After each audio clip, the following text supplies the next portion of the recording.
Hi Scorpio, this is your December 18th through December 24th weekly tarot reading. We'll have 5 separate spreads in this weekly reading. In the first spread, we'll be looking at new love coming towards you. In the second spread, we'll check in with those of you who are already married or in a relationship. Then I'll do the love from the past spread. After that, we'll talk about your work, your business, and your finances. And then we'll wrap things up with what you're not expecting to happen this week.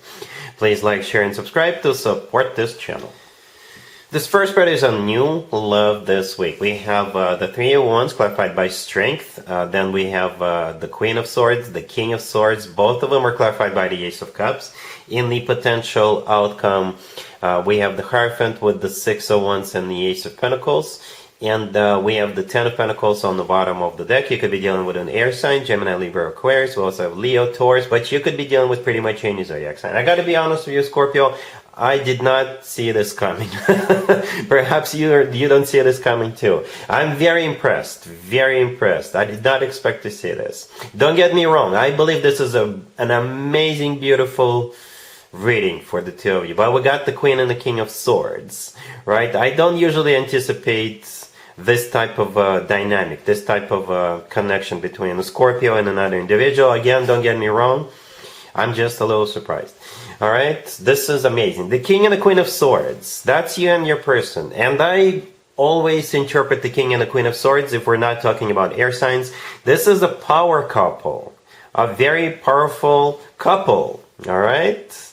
And the two of you are clarified by the Ace of Cups, which is what it's all about, genuine, authentic love. But there's just so many levels this connection exists on. First of all, like I said, the power couple. You guys are on the same page. Perhaps you have some kind of a common goal or common goals, common interests, common conversations, everything, right? And the two of you are gonna match. And you're like, oh my God, I like this too. Oh my God, I'm trying to get this too. Oh my God, I'm trying to do this too. These are my 5-year-old goals. I don't know. And you're like, yes, these are mine too.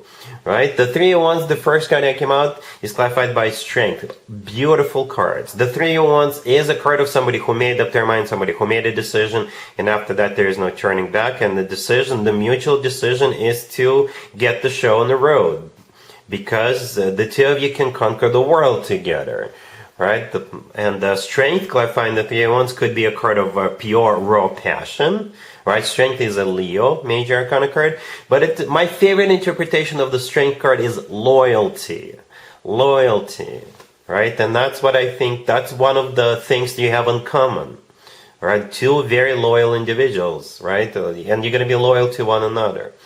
In the potential outcome, we have the Hierophant with the Six of Wands and the Ace of Pentacles, and we have the Ten of Pentacles on the bottom of the deck. The two of you are going to get married. There is no other way for me to interpret this. There is no other way for me to interpret this. All right? The Six of Wands used to be called the proposal card. The Ace of Pentacles is a proposal card. The Ace of Pentacles could come through as a proposal. You got 2 proposal cards.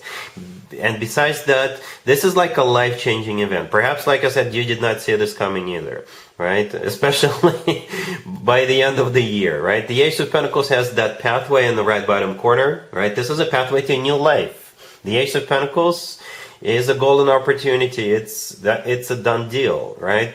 The Hierophant, the first card in the potential outcome, could be a Taurus you're dealing with, but the Hierophant is a card of something traditional, like a committed relationship or marriage. It's also a very spiritual card. You see, again, you guys connect on so many levels. Very spiritual, educational card. Perhaps you still have a few things to learn from one another.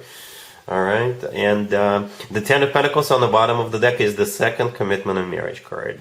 All right, it is a rock-solid commitment or marriage card, with money in the bank, with own property, with children, and all that good stuff. All right. Yes, I was sitting in here and looking at this, and I was like, wow, I'm very impressed. It's a very loving connection, very loyal connection, very spiritual connection, long-term connection. Like I said, you match. You guys match. All right. Really happy for you, Scorpio. Congratulations. If you are already married, or if you're in a relationship, this spread is for you, Scorpio. We have the Seven of Pentacles, the Eight of Wands, the Ace of Swords, clarified by the Chariot, and we also have the Fool. on the bottom of the deck. So I have a question for you, Scorpio. Well, two questions, depending on your scenario. Question number one is, where are you going? Question number two, if this is another scenario, what kind of car are you buying? Okay, so because that's what I think is happening. You're either going somewhere or you're buying a new car. You could be buying a new car and then jumping in and going somewhere, right? But most importantly, the waiting is over, because this is something you've been waiting for, right? The Seven of Pentacles, the first card that came out, is a card of waiting, right? And we have two really, really fast cards in the tarot deck, and both of them are on the table. The Eight of Wands is the second one, and the Chariot right next to the deck, left behind the Ace of Swords, is the other one, right? And these are very speedy cards. For some of you, you're literally going somewhere. For others of you, the Chariot could be a new car, so you could be buying a new car. Okay. Yeah, I know a lot of people, especially families, couples, take a week or 2 weeks off at the end of the year for the holidays. People either go back and stay with their family, with their parents if they're still around, or people go on vacation. You know, I've done it. And perhaps that's what's happening here, right? The Ace of Swords is a card of a decision. Yes, let's do this. Yes, let's go here. Or yes, let's buy this type of car. The Fool on the bottom of the deck is a card of, it's similar energy to the Ace of Swords in this case. It's a card of taking a leap of faith, taking a risk, or perhaps trying something you haven't done before, or going someplace you haven't been before, or perhaps buying a type of car that you haven't purchased in the past. All right, cool.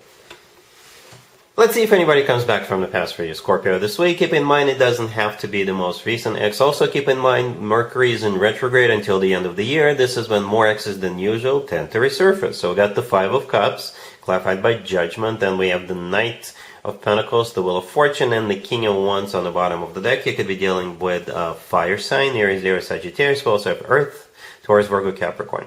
You got this King of Wands coming back to you, Scorpio, this week. So it could be a fire sign, Aries, Leo, Sag, or somebody with a lot of fire in their chart, right? And I think they're ready for a serious commitment. I don't know if you're going to care, but to be fair to this King of Wands, yes, that's what I see on the table. We start with the Five of Cups, which is a card of grief and regret. It's clarified by Judgment. Judgment is a card of somebody coming back from the past. Judgment could be a card of somebody making a judgment call. Perhaps they made the wrong judgment call in the past, and they're coming back and wanting to correct it, right? The Knight of Pentacles is the most serious, the most stable, the most grounded knight, the most long-term oriented knight out of all four knights. So the offer is solid, long-term.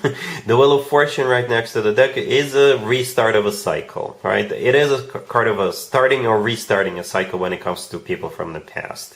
And it is a major arcana card. All right, so that's what they want. Again, I don't know what you're going to do about this, Scorpio. It all depends on you, what they did to you or didn't do, whether you can forgive and forget. But again, to be fair to them, to this King of Wands, they're serious. All right, cool. Let's talk about your work, your business, and your finances, Scorpio, this week. We have the Fool, clarified by the Three of Pentacles. We have the Ace of Swords. Then we have the Nine of Wands, clarified by the Ten of Cups. And we have the High Priestess on the bottom of the deck. This is a very specific spread, Scorpio. This will resonate with you if somebody is going to make you an offer, but it's too risky. It's too risky for you. And you're going to be like, no, I don't want to do this. This will most likely resonate with you if you have a family or you have an extended family, and perhaps you support that extended family, or you just have a family. Right, and this offer could be coming from your existing employer, from a new employer, or from somebody within your family. Perhaps somebody has a bright idea how to invest money, and you're like, no, it's too risky. Speaking of too risky, the Fool, the first card that came out, is clarified by the Three of Pentacles, right? The Fool is a card of taking a risk, taking a leap of faith. The Three of Pentacles, clarifying it, is a card of a collaboration, which often translates into a workplace environment, business place environment. The Ace of Swords in the middle. Somebody is being very straightforward, very direct, being very honest. It could be them telling you, you know what, it's a great opportunity, but it is risky. Or this is you being very straightforward with them and telling them no. The Nine of Wands, clarified by the Ten of Cups. This is where you come in, Scorpio. The Knight of Wands is not a card of a rejection, but it is a card of somebody who is like, you know what, I'd rather not get involved for such and such reasons. And in this case, most likely the reason is, like I said, it's risky or it's not something you're used to. Okay, the Ten of Cups clarifying the Nine of Wands is a card of a family and commitment. So that's what's most important to you. That's what you're focusing on, rather than taking or making risky investments or starting something you don't see like a solid future for. The High Priestess on the bottom of the deck could be your own intuition, Scorpio, right? It is a card of intuition, or it's a card of the unknown, right? And the Fool, which could be interpreted as a card of taking a leap of faith, that's, you know, jumping into the unknown. So you'd rather be safe than sorry when it comes to this particular offer, this particular situation this week. All right? Cool. Let's see what you're not expecting to happen this week, Scorpio. We have the Page of Cups clarified by the Page of Wands. We have the Eight of Wands, Death, and the Three of Cups on the bottom of the deck.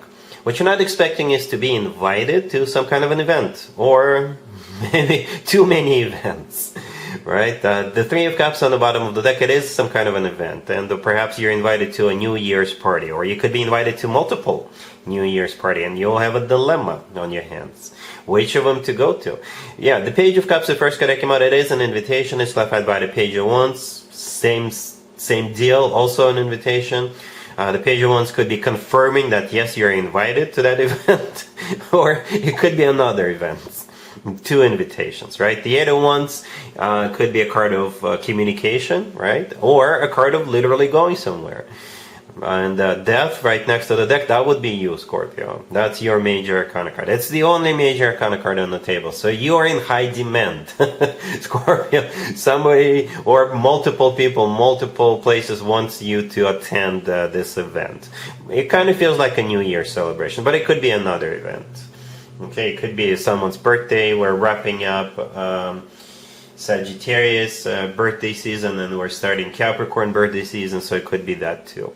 Alright, so yeah, that's what I have for you, Scorpio, for this reading for this week. If this video resonates with you, please like it. Please also share and subscribe. And other than that, Scorpio, have an amazing week.